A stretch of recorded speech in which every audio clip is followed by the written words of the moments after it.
Assalamualaikum warahmatullahi wabarakatuh. Bagaimana kabarnya anak-anak hari ini? Semoga semuanya dalam lindungan Allah Subhanahu wa taala dan semoga kita tetap sehat terhindar dari pandemi COVID-19. Anak-anak, pada pagi hari ini, pada kesempatan kali ini saya akan kembali menyampaikan pembelajaran tematik tema 9 muatan pelajaran IPS. Nah anak-anak, tapi sebelum kita mulai pembelajaran kita baca dulu doa. Kita baca doa secara bersama-sama ya. Biniatid doa wassalamu qabul bijahi sayyidil rasulillah hadratin Nabi Muhammad sallallahu alaihi wasallam. Al-Fatihah. Bismillahirrahmanirrahim. Alhamdulillahirabbil alamin arrahmanir rahim maliki yaumiddin iyyaka na'budu wa iyyaka nasta'in ihdinas siratal mustaqim siratal ladzina an'amta 'alaihim ghairil maghdubi 'alaihim waladdallin amin. Ya anak-anak, pada kesempatan kali ini untuk muatan pelajaran IPS ini melanjutkan pembelajaran tema 8 kemarin ya. Tema 8 kemarin kita belajar tentang apa anak-anak? Ya betul, kita belajar tentang kegiatan ekonomi. Ya, di situ diterangkan kemarin ada berapa macam kegiatan ekonomi di masyarakat. Nah, untuk pembelajaran IPS kali ini juga ada hubungannya dengan tema 8. Nah, selanjutnya jangan lupa ya anak-anak dicek ininya perlengkapan untuk belajarnya ya. Buku tematiknya, buku pendampingnya, kemudian alat tulisnya, dan kemudian ini ya barang-barang atau benda-benda yang tidak diperlukan ya disimpan dulu. Terus kemudian kalian fokus melihat pembelajaran yang disampaikan Pak Munif hari ini ya. Baiklah anak-anak, kita mulai kompetensi dasar yang diharapkan kalian kuasai pada pembelajaran kali ini, yaitu yang pertama yaitu untuk pengetahuannya 3.1 yaitu mengidentifikasi karakteristik geografis Indonesia sebagai negara kepulauan atau negara maritim dan agraris serta pengaruhnya terhadap kehidupan ekonomi, sosial, budaya, komunikasi, serta transportasi. Kemudian 4.1 menyajikan hasil identifikasi karakteristik geografis Indonesia sebagai negara kepulauan atau maritim dan agraris serta pengaruhnya terhadap kehidupan ekonomi, sosial, budaya, komunikasi, serta transportasi.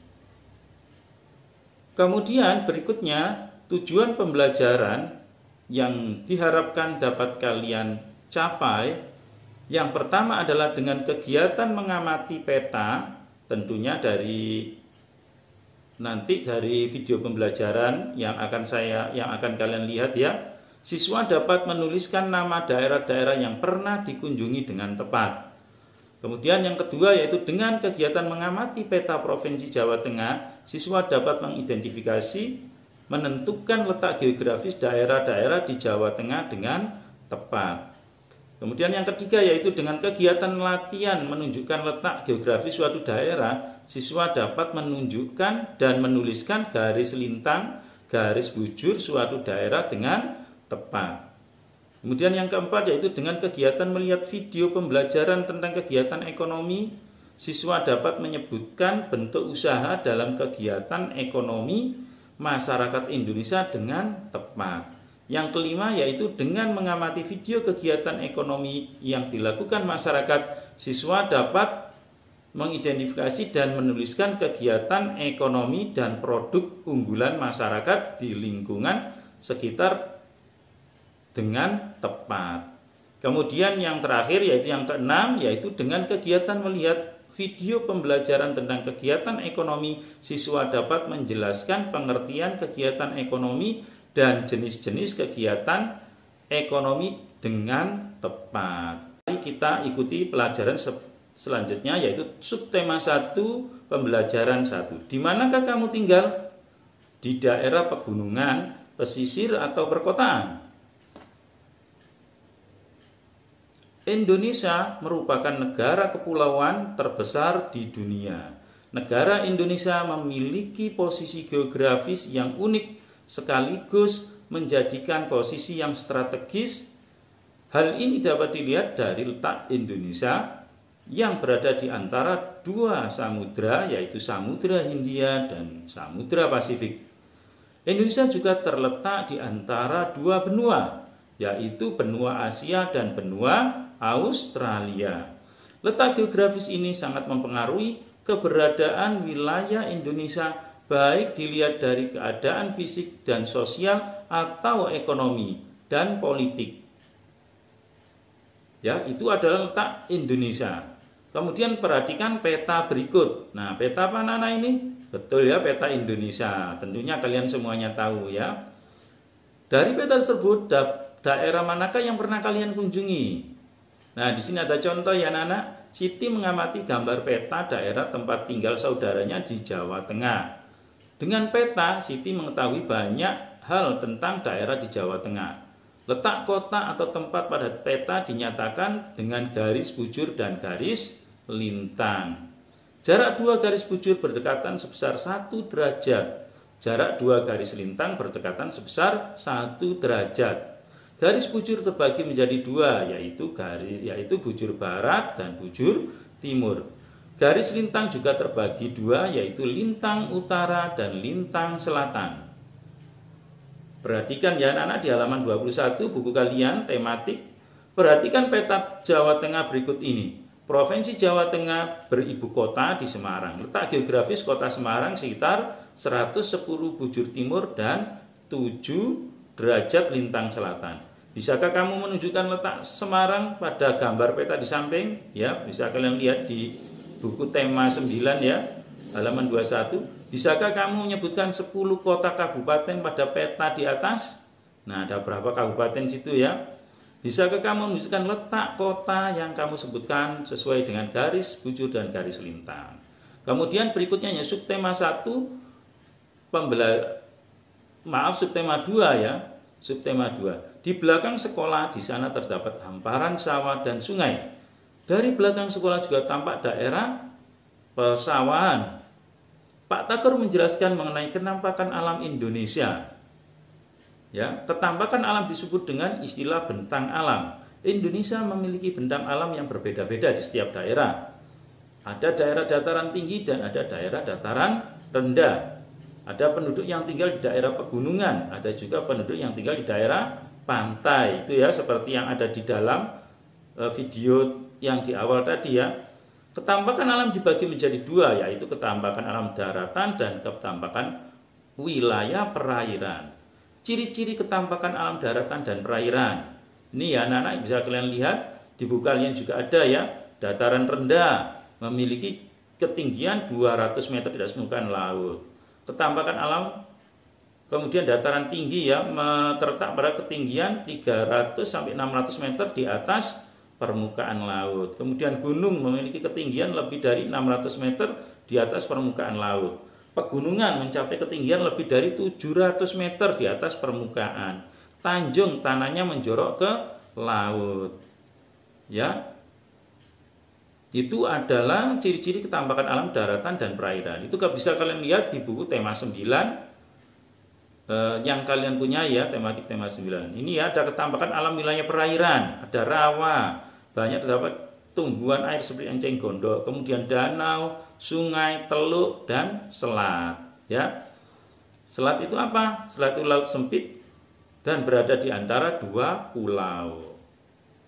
Ya, kemudian kalau di Indonesia ada namanya Selat Malaka yang terletak pada dua pulau.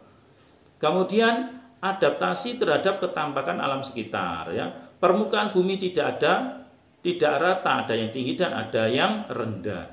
Ketampakan alam adalah berbagai bentuk muka bumi yang terjadi secara alamiah. Ketampakan alam terdiri atas dua bagian pokok, yaitu ketampakan alam berupa perairan dan ketampakan alam yang berupa daratan. Daratan adalah tempat kita berpijak. Bentuk ketampakan alam berupa daratan bermacam-macam. Contohnya gunung, pegunungan, dataran tinggi, dataran rendah, pantai, tanjung, dan delta. Perairan merupakan bagian dari permukaan bumi yang tergenang air. Bentuk ketampakan alam perairan contohnya sungai, danau, dan laut. Manusia melakukan adaptasi berbeda-beda antara satu dengan yang lain sesuai dengan alam dan ketampakan alam di lingkungan tempat tinggal kita. Adaptasi yang dilakukan meliputi jenis mata pencaharian utama, makanan, bentuk tempat tinggal, pakaian yang dikenakan, peralatan rumah tangga, dan teknologi. Kita dapat melihat hasil adaptasi masyarakat suatu daerah. Makanan dan barang-barang atau benda-benda khas dari daerah pegunungan berbeda dengan yang ada di daerah rendah. Kemudian kita beralih ke subtema 2 pembelajaran 3. Ayo membaca. Bisa kalian baca di buku kalian ya. Ingat ya, subtema 2 PB 3. Manusia mempunyai beragam kebutuhan untuk melanjutkan kehidupannya. Untuk memenuhi beragam kebutuhan tersebut, manusia melakukan kegiatan yang disebut kegiatan ekonomi. Ada orang yang bekerja sebagai petani yang memproduksi bahan pangan. Ada orang yang membuat pakaian untuk dijual dan diperdagangkan.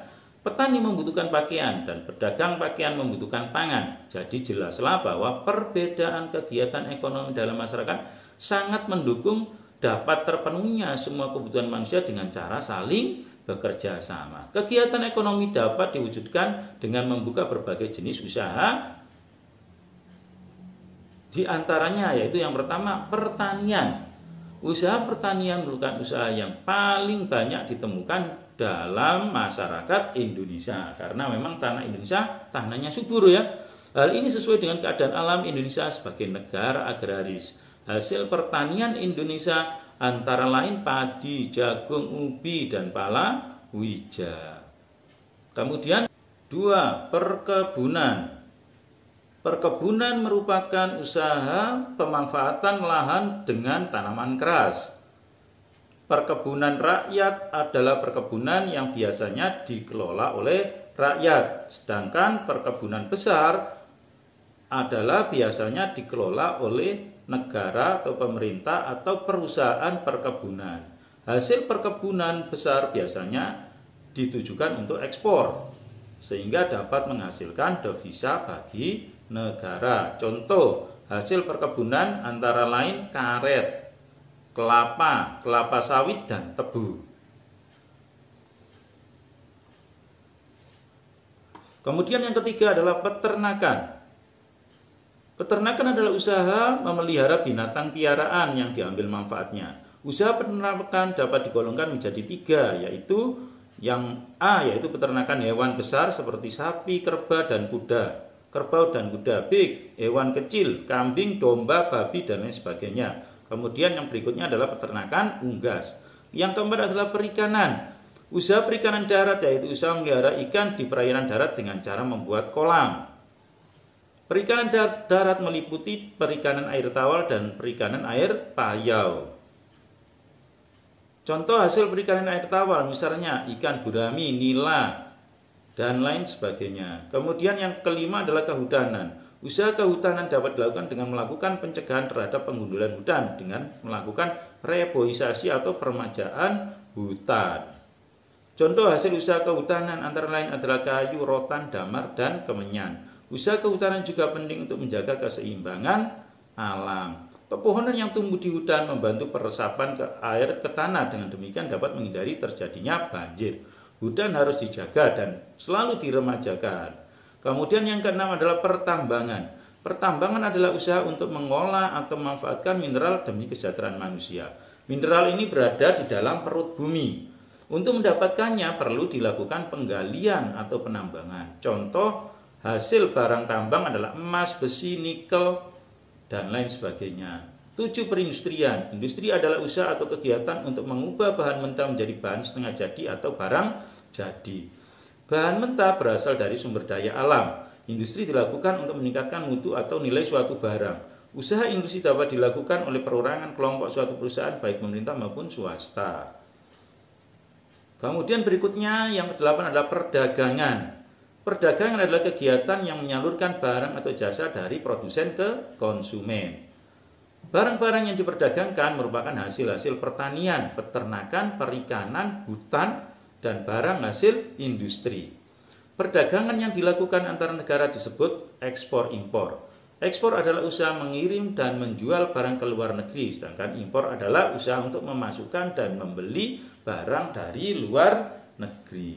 Yang kesembilan adalah jasa. Usaha jasa adalah usaha menyediakan jasa bukan produk benda untuk mendapatkan keuntungan dan laba. Perhatikan gambar di samping ya, pekerjaan menjadi pemandu wisata merupakan bagian dari usaha jasa. Usaha-usaha dalam bidang jasa antara lain adalah beca, ojek, tukang cukur, dan lain sebagainya ya. Kemudian kita masuk subtema 2 pembelajaran 4. Usaha ekonomi yang dikelola sendiri dan kelompok. Jadi usaha ekonomi ada 2 ya, dikelola sendiri dan dikelola kelompok. Usaha perorangan atau usaha yang dikelola sendiri ya adalah usaha pertanian contohnya. Usaha ini memiliki modal terbatas. Lahan yang digarap petani biasanya terbatas, lahan persawahan dan tegalan. Kemudian industri kecil. Sektor industri yang dikelola perorangan merupakan industri rumahan. Contoh industri rumahan antara lain industri kerajinan tangan berupa pembuatan keramik, souvenir, tembikar, anyaman, dan mebel.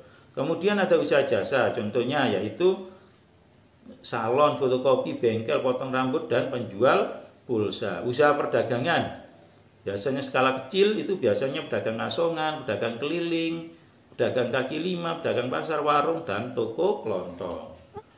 Usaha ekonomi yang dikelola sendiri, usaha tani, kemudian beberapa usaha yang lain ya. Kemudian usaha yang dikelola kelompok, diantaranya BUMN dan BUMD atau BUMD ya. Contohnya Dirgantara Penerbangan, PLN, PDAM. Kemudian badan usaha milik swasta, contohnya adalah CV, firma, dan PT. Ya, itu ada keterangannya ya, firma bisa kalian lihat ya di penjelasan di video kalian ya. CV itu minimal berapa orang ya, ada CV 2 orang, sekutu aktif, investor, dan pengelola. Kemudian PT, modal kumpulan saham, keuntungan berupa dividen. Ya. Itu adalah usaha kelompok. Kemudian usaha kelompok ada juga koperasi ya. Koperasi ini diatur dalam Undang-Undang Nomor 25 Tahun 1992 berasas kekeluargaan. Bapak koperasi kita adalah Muhammad Hatta. Berikutnya adalah subtema 3 pembelajaran 3. Kegiatan ekonomi. Kegiatan ekonomi adalah kegiatan manusia dalam rangka memenuhi kebutuhan hidupnya. Sumber daya ekonomi, jenis kegiatan ekonomi. Ada beberapa ya. Yang pertama adalah produksi. Produksi yaitu kegiatan menambah nilai barang atau menghasilkan barang untuk memenuhi kebutuhan yang melakukan produksi disebut produsen. Kemudian yang kedua ada distribusi. Distribusi yaitu kegiatan menyalurkan barang dari produsen ke konsumen, yang melakukan ini disebut dengan distributor. Kemudian konsumsi. Konsumsi yaitu kegiatan memakai barang atau mengurangi nilai barang atau menghabiskan barang atau menggunakan jasa guna memenuhi kebutuhan. Sedangkan melakukan kebutuhan usaha ekonomi produksi barang, contohnya usaha agraris, persawahan ya, perkebunan, peternakan, perhutanan. Kemudian perikanan, hidroponik, vertikultur, usaha industri besar, industri kecil. Kemudian jasa. Jasa adalah manfaat yang ditawarkan pada orang lain, atau dengan kata lain jasa adalah menawarkan pelayanan kepada orang lain. Contoh pekerjaan yaitu jasa guru, pengacara, dan lain sebagainya. Usaha ekonomi distribusi, perdagangan ya. Perdagangan adalah semua hal yang berhubungan dengan kegiatan jual beli. Biasanya perdagangan mengambil barang dagangan langsung dari pabriknya atau dari pedagang lain, kemudian menjual dagangannya kepada pembeli dengan harga konsumen. Nah, anak-anak bisa kalian lihat ya, di situ ada peta pikiran atau mind mapping tentang kegiatan ekonomi ya. Bisa kalian lihat ya, itu ada distribusi, konsumsi, produksi ya. Produksi ada barang dan lain sebagainya. Subtema 3 pembelajaran 4. Cara menghargai mata pencaharian masyarakat. Bagaimana anak-anak caranya? Cara menghargai mata pencaharian masyarakat yang multibudaya antara lain adalah yang pertama, tidak mencela dan merendahkan mata pencaharian orang lain, menghormati orang yang sedang bekerja, menghargai pekerjaan orang lain, membiasakan memberi produk-produk lokal atau dalam negeri. Kemudian membiasakan mengkonsumsi bahan-bahan yang diperoleh dari dalam negeri.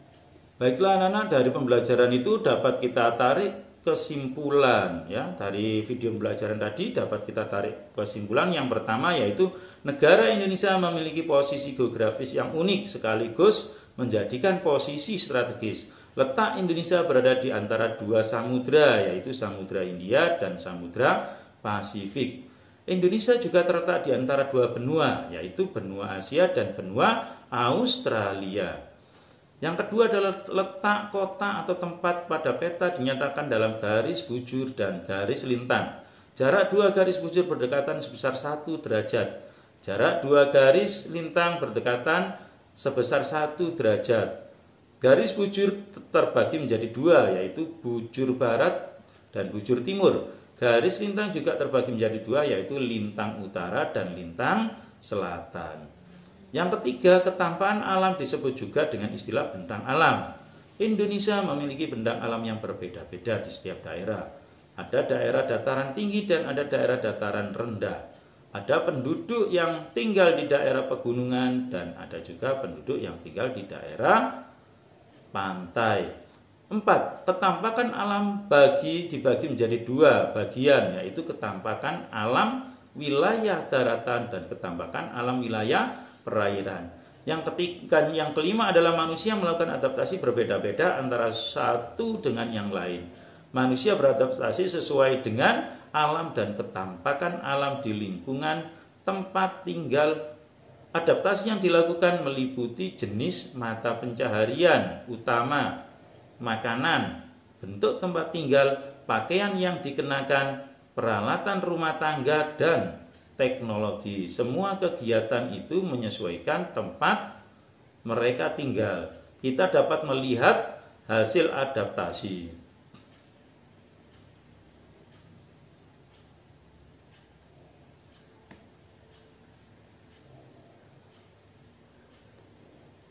Yang keenam, yaitu berbagai usaha dalam kegiatan ekonomi masyarakat Indonesia.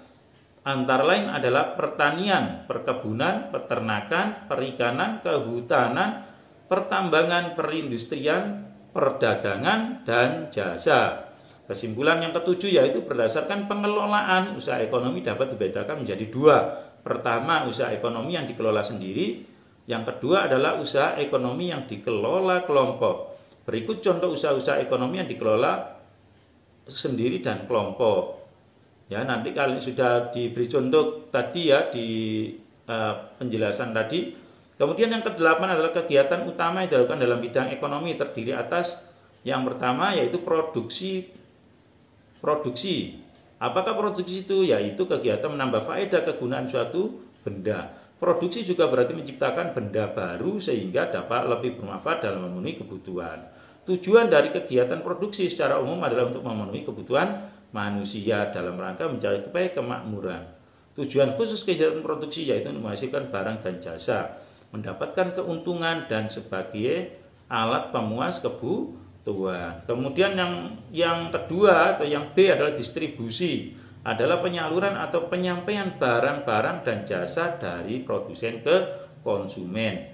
Dan yang ketiga adalah konsumsi, yaitu tindakan menghabiskan atau mengurangi secara berangsur-angsur manfaat suatu barang dalam memenuhi kebutuhan untuk memelihara kelangsungan hidupnya. Nah, anak-anak, itu kesimpulan dari yang sudah saya terangkan tadi. Materi kali ini memang agak panjang karena memang ada 3 subtema ya, ada 3 bagian materi. Nah, anak-anak, jangan lupa ya, seperti biasanya untuk tugas KI 4-nya nanti bisa kalian lihat di Google Classroom ya keterangannya. Begitu juga nanti kalau sudah mengerjakan kalian kirim ke Google Classroom ya seperti biasanya. Nah, di sini nanti kalian bisa kerjakan latihannya. Jangan jangan lupa nanti tugas yang kalian dapatkan, tugas KI 4-nya nanti dikerjakan dengan baik, dikerjakan sendiri, dikerjakan dengan baik, sebaik mungkin biar dapat nilai yang bagus. Terus untuk tugas untuk penilaian KI3-nya nanti kalian seperti biasanya, yaitu mengerjakan buku pendamping tema 9, nanti dikerjakan subtema 1, subtema 2, subtema 3. Nanti yang akan kalian kerjakan biasanya nanti di-share di dalam bentuk Google Form ya, di Classroom juga. Biasanya nanti kalian kerjakan di hari Sabtu ya, di akhir pembelajaran hari Sabtu.